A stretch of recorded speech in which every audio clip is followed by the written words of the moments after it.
Very good morning to all. In this lecture, we will discuss intensity of magnetization. We know that matter is made of atoms and atoms made of number 1 nucleus.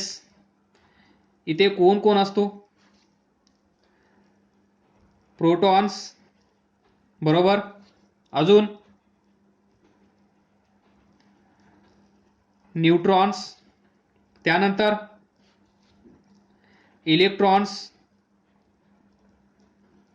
रिऑल्स in orbit. तर छोटंसं atomic structure, positive charge म्हणजेच या ॲटमचा centre कसा असतो? Positively charge. ऑर्बिटमध्ये electron फिरत असतो, revolve होत असतो. या इलेक्ट्रॉनचा चार्ज कसा असतो? निगेटिव्ह. सेंटरला पॉझिटिव्ह. प्रोटॉनचा चार्ज पॉझिटिव्ह असतो, न्यूट्रॉनला चार्ज नसतो, इलेक्ट्रॉनचा चार्ज निगेटिव्ह. तर हे आहे छोटंसं स्ट्रक्चर ऑफ ॲटम जे आपण पाहिलं आहे. त्यानंतर इथे पहा, हे इलेक्ट्रॉन्स या ऑर्बिटमध्ये फिरत आहेत. तर या पाथला आपण काय म्हणू शकतो? Close path. या क्लोज पाथमध्ये हा इलेक्ट्रॉन वर्षानुवर्ष फिरत आहे. याची काळजी कुणालाही नाहीये, तो त्याचं काम करत आहे. तर या अगोदरच्या लेक्चरमध्ये आपण असं डिस्कस केलं होतं की हा कंडक्टर आहे, या कंडक्टरमधून करंट आय फ्लो होत असेल तर तिथे हा करंट कुणामुळे फ्लो होत असेल? याच्या अपोजिट डायरेक्शनमध्ये इलेक्ट्रॉन्स धावत असतील, ते कष्ट करत असतील आणि त्यांच्यामुळे आपल्याला करंट भेटत आहे. त्या अपोजिट डायरेक्शनमध्ये, ज्या डायरेक्शनमध्ये इलेक्ट्रॉन फ्लो होत आहे त्याच्या अपोजिट डायरेक्शनमध्ये या कंडक्टरमधून करंट फ्लो होत आहे, हे आपल्याला माहित आहे. या क्लोज पाथमध्ये हा इलेक्ट्रॉन जर असा फिरत असेल तर याच्या अपोजिट डायरेक्शनमध्ये करंट फ्लो होत असेल की नाही? जर इथे होत असेल तर इथे पण व्हायला पाहिजे. त्यानंतर आपण असं डिस्कस केलं, हा आहे सर्क्युलर लूप. या सर्क्युलर लूप मधून जर करंट आय फ्लो होत असेल तर याच्या अपोजिट डायरेक्शनमध्ये इलेक्ट्रॉन्स फ्लो झालेच पाहिजे. जर हे असे धावणार नाहीत तर आपल्याला असा करंट भेटणार नाही. म्हणून आपण याचं नाव ठेवलं होतं करंट लूप आणि याचं नाव ठेवलं होतं आपण टिनी. छोटासा करंट लूप. आलं लक्षात? व्यवस्थित फ्लो पहा. Very first we have matter. हे मॅटर कशापासून बनले आहेत? ॲटम्स. ॲटम्स कशापासून बनला आहे? सेंटरला म्हणजेच न्यूक्लियस. न्यूक्लियसमध्ये कोण असतो? Protons and neutrons. न्यूट्रॉनवर कुठलाही प्रकारचा चार्ज नसतो, चार्जलेस. प्रोटॉनवर पॉझिटिव्ह चार्ज, म्हणून सेंटर पॉझिटिव्हली चार्ज असतो. इलेक्ट्रॉनवर निगेटिव्ह चार्ज असतो, म्हणून इथे निगेटिव्हली चार्ज इलेक्ट्रॉन या ऑर्बिटमध्ये फिरत असतो. आणि इलेक्ट्रॉन फिरत असतो तर आपल्याला माहित आहे करंट असला पाहिजे. म्हणून या ऑर्बिटचं नाव, याचं नामकरण करून आपण या ऑर्बिटला काय म्हणलो? Tiny current loop. एवढं सर्वांच्या लक्षात आलं असेल. जर या लूपमधून, हा लूप म्हणा किंवा हा लूप म्हणा, जर इथे करंट लूप असेल, जर इथे करंट लूप असेल तर या करंट लूपचा स्वतःचा काहीतरी मॅग्नेटिक डायपोल मोमेंट असेल की नाही? बोला. Yes, magnetic dipole moment. Answer असेल येस. तो आपण दाखवतो कॅपिटल एम किंवा म्यू. बरोबर. तर मग याचं मॅग्निट्यूड काय असेल? M is equal to mu is equal to current into A, where I is the current through this loop, A is area enclosed by this loop. जर याची रेडियस r असेल तर एरिया किती असेल? पाय r स्क्वेअर. तर मग what is unit of magnetic dipole moment सांगा?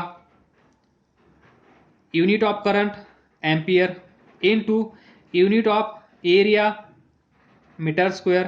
दिस is the unit of magnetic dipole moment. एवढं तुमच्या लक्षात आलं असेल. तर परत पहा, इथे तिन्ही करंट लूप असल्यामुळे मॅग्नेटिक डायपोल मोमेंट आहे. बरोबर. पण आपण पुढे जाऊन हे पण डिस्कस केलं होतं की या ऑर्बिटमध्ये हा इलेक्ट्रॉन फिरत असेल तर याच्याकडे स्वतःचं अँग्युलर मोमेंटम असतं. कोणतं momentum? Angular momentum.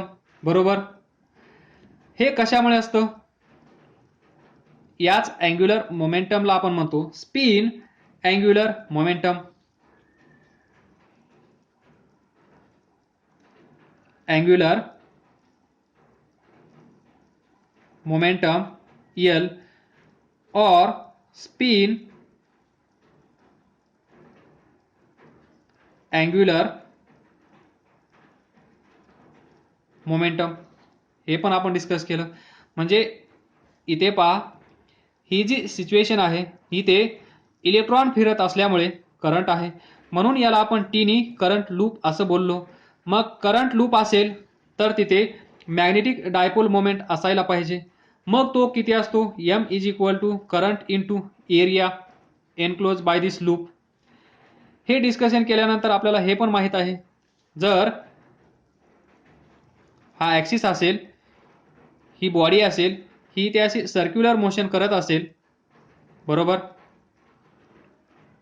That is rotational motion.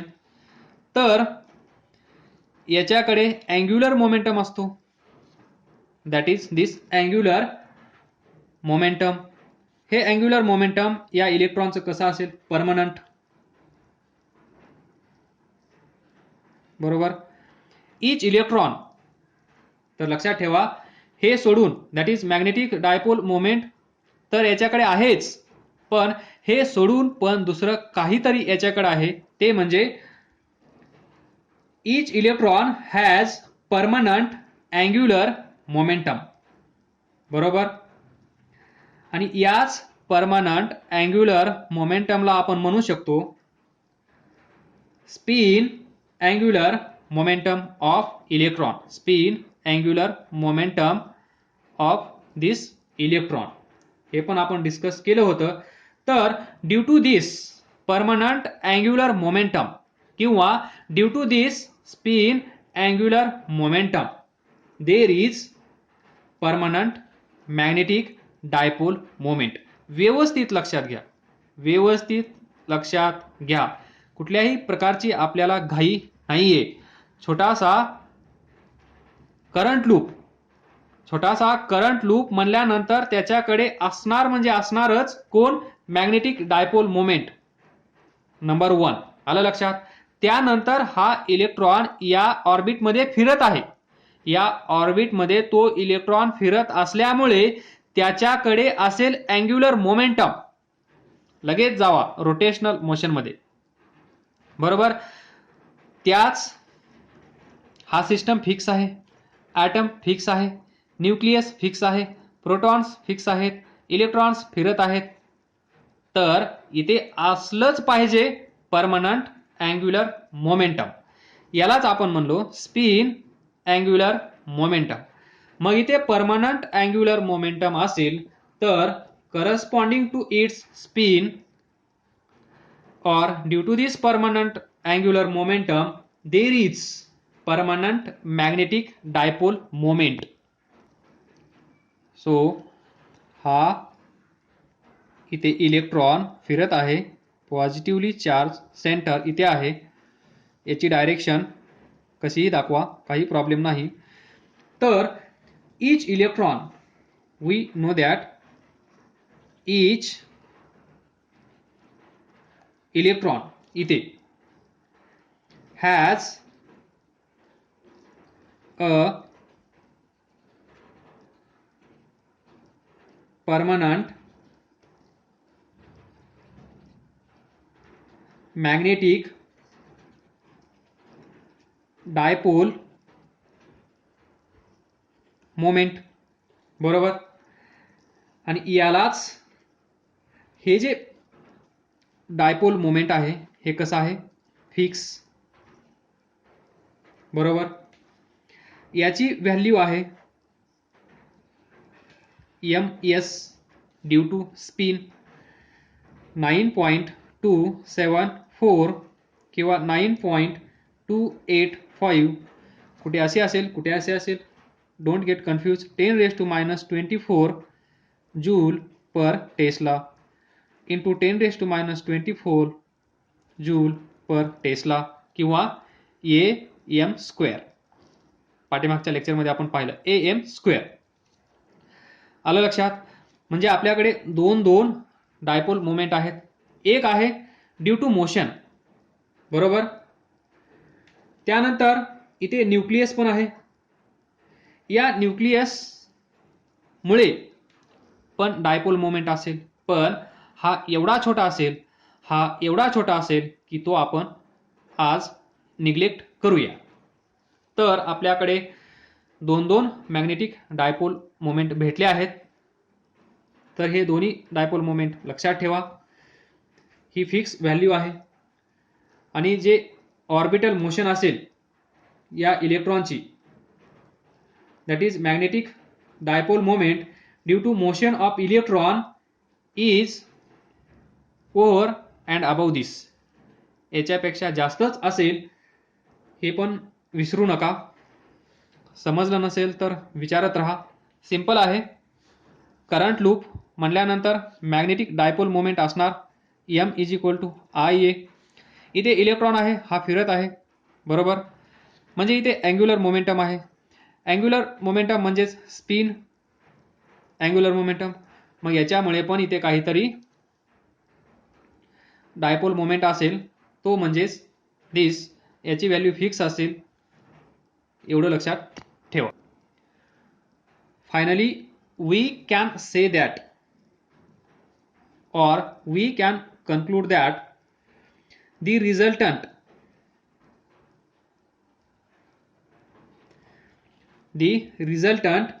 magnetic dipole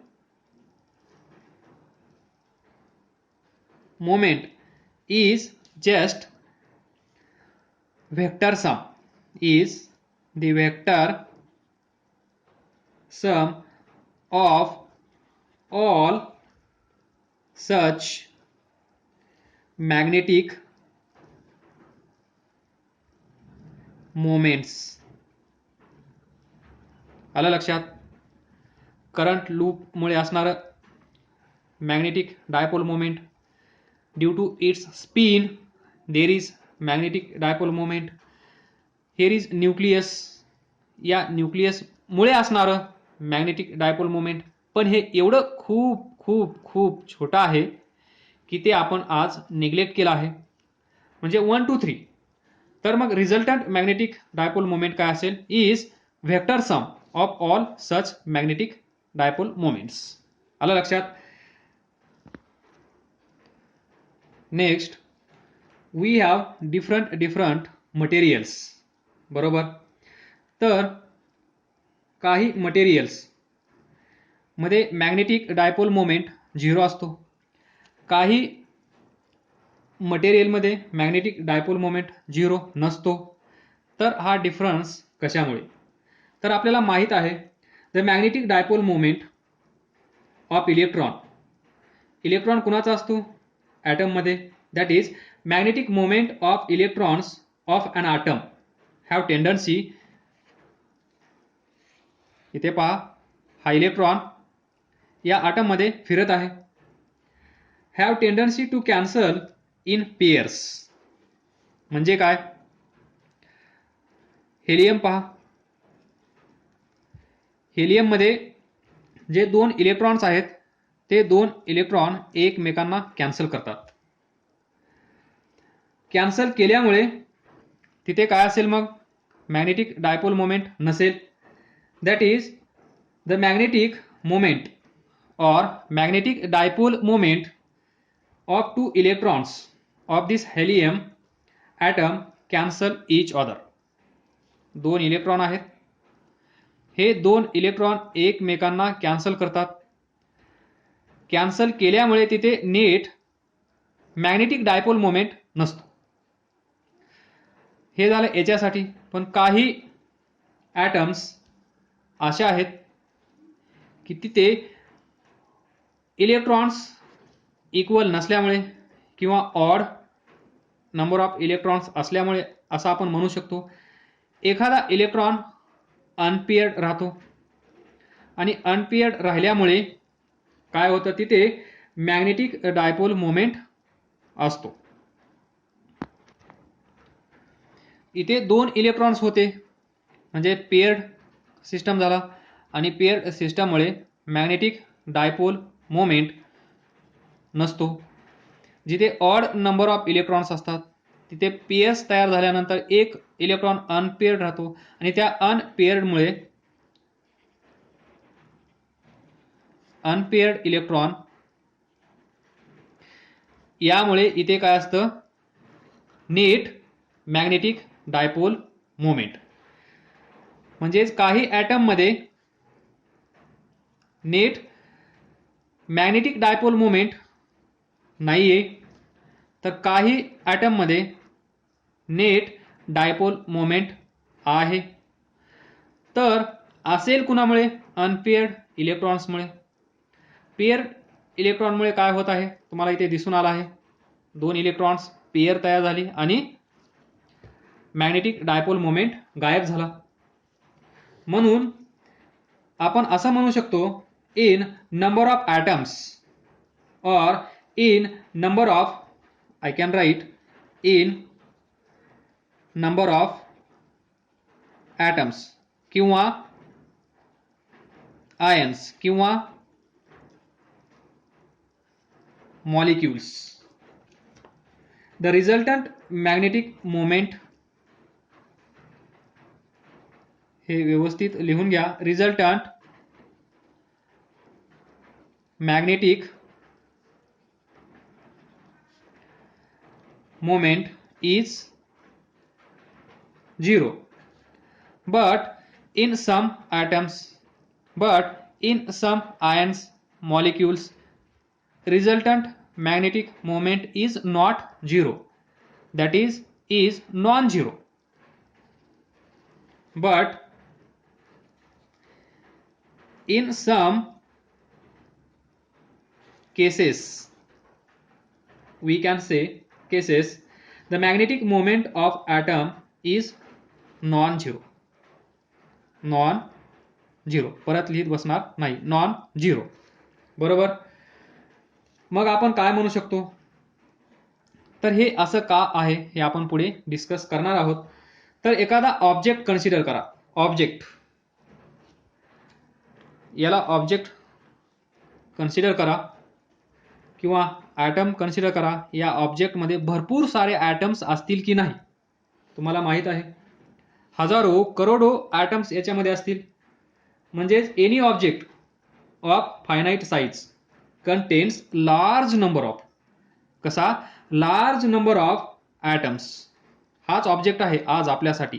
this cap is object for us. याच्यामध्ये हजारो करोडो ॲटम्स असतील की नाही, तर याचा आन्सर काय असेल? येस सर, याच्यामध्ये भरपूर सारे ॲटम्स अवेलेबल असतील. तर मग काय होईल, इथे ॲटम्स असतील म्हणजेच हे पण तुम्ही शिकले आहात, एखादं मटेरियल असेल तर आता याचं टेम्परेचर वाढवता येणार नाही आपल्याला. हा पार्ट स्टीलचा आहे असं कन्सिडर करा. याच्यामध्ये भरपूर सारे ॲटम्स आहेत, भरपूर सारे इलेक्ट्रॉन्स असतील. बरोबर. जर याचं टेम्परेचर वाढवलं किंवा याचं टेम्परेचर नाही वाढवलं म्हणजेच ॲट रूम टेम्परेचर याच्यामध्ये जे इलेक्ट्रॉन्स असतील ते इलेक्ट्रॉन्स इकडून तिकडे सैरा वैरा धावत असतील. हे आपण डिस्कस केलेलं आहे करंट इलेक्ट्रिसिटीमध्ये. Thermal motion of this electron due to temperature असल्यामुळे याच्यामध्ये काहीतरी इलेक्ट्रॉन्स इकडून तिकडे धावत असतात आणि त्यामुळे छोटासा करंट त्याच्यामध्ये तयार होत असतो, पण एवढा निग्लिजिबल असतो की त्याला टच केल्यानंतर आपल्याला काहीच होत नाही. त्यामुळे इथे आपल्याला काय पाहिजे, मॅग्नेटिक डायपोल मोमेंट. म्हणजे इथे जे इलेक्ट्रॉन्स आहेत, हा जो ऑब्जेक्ट आहे या ऑब्जेक्टमध्ये जे ॲटम्स आहेत त्या ॲटममध्ये पॉझिटिव्ह चार्ज सेंटर असेल, इलेक्ट्रॉन्स असतील. मग हे कसे असतील, ॲटम्स आर रँडमली ओरिएंटेड. याच्यामध्ये जे ॲटम्स कसे आहेत, ॲटम्स आर रँडमली ओरिएंटेड. याच्यामध्ये असणारे हजारो, आज आपण 1000 कन्सिडर करूया. किती, 1000 ॲटम्स आर रँडमली ओरिएंटेड. जोपर्यंत याला कुणाचीही मदत भेटत नाही, म्हणजे हा एक स्टुडंट आहे असं कन्सिडर करा. कोण आहे हा, स्टुडंट, बरोबर. म्हणजे जोपर्यंत याला कोणीही व्यवस्थित गायडन्स करत नाही तोपर्यंत हा व्यवस्थित अभ्यास करू शकत नाही, हे तुम्हाला माहीत आहे. म्हणजे कुणाचा तरी गायडन्स हवा असतो, जो गायडन्स मी तुम्हाला इथे देत आहे दररोज एका लेक्चरमध्ये. जर याला व्यवस्थित गायडन्स भेटला तर हा व्यवस्थित चांगला अभ्यास करून चांगले मार्क्स घेऊ शकतो. जर याला व्यवस्थित गायडन्स नाही भेटला तर हा व्यवस्थित अभ्यास करू शकणार नाही. दररोज तो कन्फ्यूज होत राहील आणि 1 वर्ष असंच निघून जाईल. त्यानंतर परीक्षा जवळ येईल, मग हा अजून जास्तच घाबरून जाईल. म्हणजेच हा कसा आहे, रँडमली ओरिएंटेड. इकडून तिकडे कधी हे बुक वाचणार, कधी हे बुक वाचणार. भरपूर सारे मार्केटमध्ये बुक्स अवेलेबल आहेत. आज हे बुक, उद्या हे बुक, उद्या परवा दिवशी हे बुक, असं करून करून हे सारे बुक्स वाचणार, मग याला काहीच कळणार नाही. ही सिच्युएशन असेल या ऑब्जेक्टमध्ये असणाऱ्या ॲटम्सची. Atoms are randomly oriented. तर इकडे जायला नको, we have limited time. So एवढंच लक्षात ठेवा, ऑब्जेक्टमध्ये असणारे ॲटम्स, हे ॲटम्स कसे असतील, रँडमली ओरिएंटेड, बरोबर. त्यानंतर मग काय असेल, याचा इफेक्ट कुठे दिसून येईल, there is no net magnetic dipole moment in any small volume of object किंवा मटेरियल. आलं लक्षात. कारण इथे हजारो ॲटम्स असतील, एकमेकांना इथे सांगितलं आपण कॅन्सल करतील आणि नेट मॅग्नेटिक डायपोल मोमेंट तिथे नसेल. तर तिथे मॅग्नेटिक डायपोल मोमेंट आणण्यासाठी आपल्याला काय करावं लागेल, जेव्हा आपण असे मटेरियल ज्यांच्याकडे net magnetic dipole moment available नाहीये, म्हणजेच याच्याकडे व्यवस्थित गायडन्स नव्हता, पण ज्यावेळेस याने क्लास लावला त्यावेळेस किंवा याला कोणीतरी गाईड भेटला त्यावेळेस हा व्यवस्थित अभ्यास करायला लागला आणि हा परीक्षेत पहिला आला. तर हा परीक्षेत पहिला येण्यासाठी म्हणजेच याच्याकडे नेट मॅग्नेटिक डायपोल मोमेंट असण्यासाठी आपल्याला काय करावं लागेल, तर तुम्ही म्हणाल याला क्लास जॉईन करायला सांगा, जोक तुम्ही मस्त करता. तर असं काही करू नका. इथे क्लासची गरज आहे, याला क्लासची गरज नाही, तर याला कशाची गरज आहे हे आपण डिस्कस करूया. वेन सच मटेरियल, ज्यावेळेस असे मटेरियल आपण एखाद्या मॅग्नेटिक फील्डमध्ये ठेवतो. या अगोदरच्या लेक्चरमध्ये आपण छानसं एक्सप्लेन केलं आहे. एखादा छोटासा मॅग्नेट आपण म्हणजेच डायपोल जर मॅग्नेटिक फील्डमध्ये ठेवला तर याच्यावर कोण अटॅक करतो, टॉर्क, बरोबर. हा टॉर्क याच्यावर एक्झर्ट होतो आणि हा टॉर्क याला काय करतो, व्यवस्थित एका लाईनमध्ये आणून बसवतो. व्यवस्थित लाईनमध्ये आणून बसवतो म्हणजेच चांगले मार्क्स. असा अभ्यास कर, तसा अभ्यास कर, म्हणजेच इथे हे काम कोण करत आहे? हा टॉर्क. या अगोदरचं लेक्चर पहा. हा कसाही फिरू द्या, हा असा गेला, हा असाच होणार. हा मॅग्नेट असा झाला, परत तो असाच होणार. हा असा झाला तर हा असाच होणार. म्हणजे व्यवस्थित एकाच डायरेक्शन मध्ये तो अभ्यास करणार, एकच बुक तो वाचणार, जे चांगलं आहे ते. असे भरपूर सारे बुक चांगलेच असतात, पण कुठलं तरी एक बुक जे आपल्याला समजतं त्याला आपण चांगलं म्हणत असतो नेहमी. तर जे तुम्हाला बुक चांगलं वाटतं ते बुक तुम्ही वाचा. नाहीतर म्हणणार तुम्ही हे बुक चांगलं आहे, तुम्ही हे बुक वाचायला सांगता, असं काही करू नका. जे बुक तुम्हाला समजतं ते बुक आपल्यासाठी चांगलं असतं, एवढं लक्षात ठेवा. मग या ऑब्जेक्टने, या मटेरियलने क्लास लावला आहे, तर हा एकाच डायरेक्शनमध्ये अभ्यास करत आहे आता, म्हणजेच याच्याकडे नेट मॅग्नेटिक डायपोल मोमेंट असणार. नेट मॅग्नेटिक डायपोल मोमेंट असणार, ज्या मॅग्नेटिक डायपोलमुळे तो परीक्षेमध्ये पहिला येणार. तर ही कहाणी छोटीशी समजली असेल अशी आशा करतो. नसली समजली तर हे अवांतर डिस्कशन सोडून द्या, या फ्लोमध्ये या. तर आपल्याला काय करायचं आहे? याच्याकडे net magnetic dipole moment available नाहीये, तर आपण काय करणार? हे मटेरियल उचलणार. या मटेरियलला उचलणार तर कुठे ठेवणार? मग एक्सटर्नल मॅग्नेटिक फील्ड मध्ये ठेवणार. दिस इज एक्सटर्नल मॅग्नेटिक फील्ड. हे असेल मटेरियल, बरोबर? ठेवलं. मग हे मटेरियल एक्सटर्नल मॅग्नेटिक फील्ड मध्ये ठेवल्यामुळे काय होईल? याच्यावर टॉर्क एक्झर्ट होईल. आलं लक्षात? टॉर्क एक्झर्ट होईल, तर या टॉर्कचं काम काय असतं? हा जो ॲटॉमिक डायपोल आहे, इथे आपण ॲटमचं डिस्कशन करत आहोत, तर हा काय असेल? Atomic dipole. याच्यावर टॉर्क एक्झर्ट झाल्यामुळे काय होईल? हा टॉर्क याला काय करेल? This torque will try to align them parallel to the field. पाहिलं आपण. हा कसाही असू द्या, इन्क्लाइन, व्हर्टिकल, असा इन्क्लाइन, तरी तो याच पोझिशनमध्ये येईल जेव्हा त्याला चांगला गायडन्स भेटेल तेव्हा. आलं लक्षात? म्हणून इथे मॅग्नेटिक फील्डमध्ये हे मटेरियल ठेवल्यानंतर याच्यावर टॉर्क एक्झर्ट होतो. या टॉर्कमुळे हा व्यवस्थित एकाच डायरेक्शनमध्ये राहतो, हा ॲटॉमिक डायपोल. मग त्यामुळे काय होतं?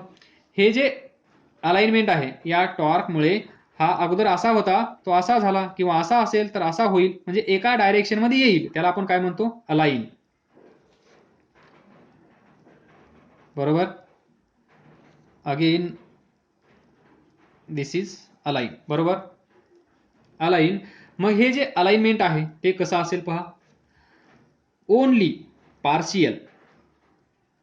कसं असेल? थोडंसं. का?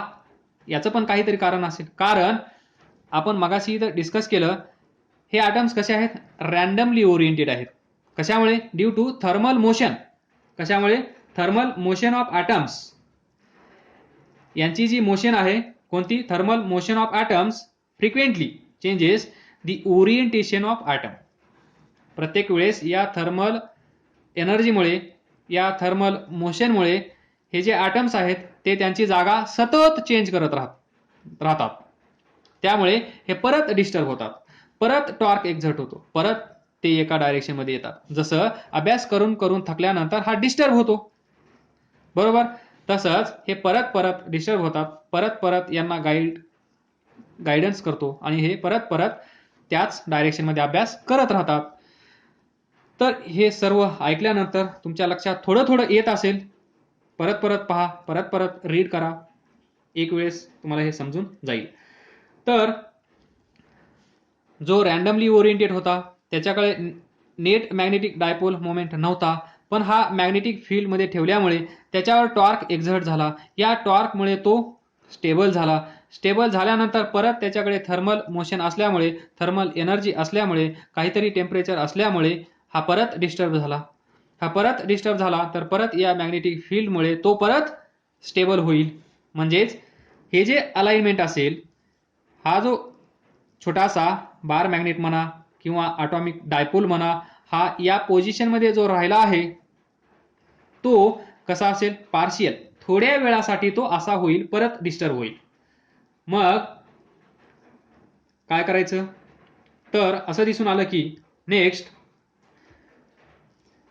डिग्री ऑफ अलाइनमेंट म्हणजे याला असं ठेवण्यासाठी काय करावं लागेल. परत टीचर काय करतो, नवीन मार्क काढतो. हा सतत डिस्टर्ब होत आहे, मग काय करायला पाहिजे, नवीन नवीन युक्ती शोधून काढतात टीचर आणि ते सांगतात, एक्सपिरियन्स शेअर करतात. मग हा परत मोटिवेट होतो आणि परत अभ्यासाला लागतो. तर हे परत परत डिस्टर्ब होण्याचं कारण आता लक्षात आलं आहे आणि ते कारण होतं ही मॅग्नेटिक फील्ड. हा परत परत डिस्टर्ब होत होता म्हणजे हा परत या पोझिशनला येऊन परत याची पोझिशन अशी होत होती. मग अशी पोझिशन होऊ द्यायची नाही, म्हणजेच याला डिस्टर्ब होऊ द्यायचं नसेल तर आपल्याला काय करावं लागेल, काय करावं लागेल, मॅग्नेटिक फील्ड वाढवावं लागेल. म्हणजेच ज्यावेळेस आपण अभ्यास करतो त्यावेळेस आपल्या घरचे आपल्याला काहीच म्हणत नाहीत, पण ज्यावेळेस आपण थोडंसं लूज पडतो त्यावेळेस लगेच घरून आवाज येतो, आजकाल तू अभ्यास करत नाहीयेस, अभ्यास कर. म्हणजेच भीती तुमच्या मनातली घरच्यांनी वाढवली तेव्हा तुम्ही परत अभ्यासाला लागले. म्हणजेच आपल्याला काय करावं लागेल, इथे असणारं मॅग्नेटिक फील्ड जर आपण वाढवलं, तर आपल्याला असं दिसून आलं की डिग्री ऑफ अलाइनमेंट इथे जे ओनली पार्शियल आपण म्हणत होतो ते आपण आता इन्क्रीज करू शकतो. That is degree of alignment increases केव्हा, if strength of external applied field increase केली तर. इथे जे आपण मॅग्नेटिक फील्डमध्ये हा ॲटॉमिक डायपोल ठेवला आहे, हा परत परत डिस्टर्ब होत आहे, परत परत याच्यावर टॉर्क एक्झर्ट होत आहे, परत या पोझिशनला येत आहे. म्हणजेच अलाइनमेंट कशी आहे, पार्शियल आहे. मग ही अलाइनमेंट कंप्लीट करण्यासाठी आपल्याला काय करावं लागेल, जर हा प्रत्येक हप्त्यामधून एकदा डिस्टर्ब होत असेल तर प्रत्येक हप्त्याला याला काहीतरी गायडन्स द्यायला पाहिजे. तर इथे टीचर गाईड करून हा प्रॉब्लेम दूर करतात. पण इथे अलाइनमेंट करण्यासाठी काय करावं लागेल, तर असं दिसून आलं की हे मॅग्नेटिक फील्ड आपल्याला इथे वाढवल्यानंतर हा स्टेबल राहू शकतो. पार्शियल कंप्लीट, हे जे पार्शियल होतं ते कंप्लीट अलाइनमेंट होऊ शकतं असं दिसून आलं. त्यानंतर अजून दुसरं, नंबर 1 अप्लाइड एक्सटर्नल. तर पहा इथेच आपण थांबूया. काय समजलं नसेल तर विचारा, अभ्यास करत राहा, पुढे जात राहा. इथून पुढे पुढच्या लेक्चरमध्ये आपण कंटिन्यू करूया. All the best. थँक्यू.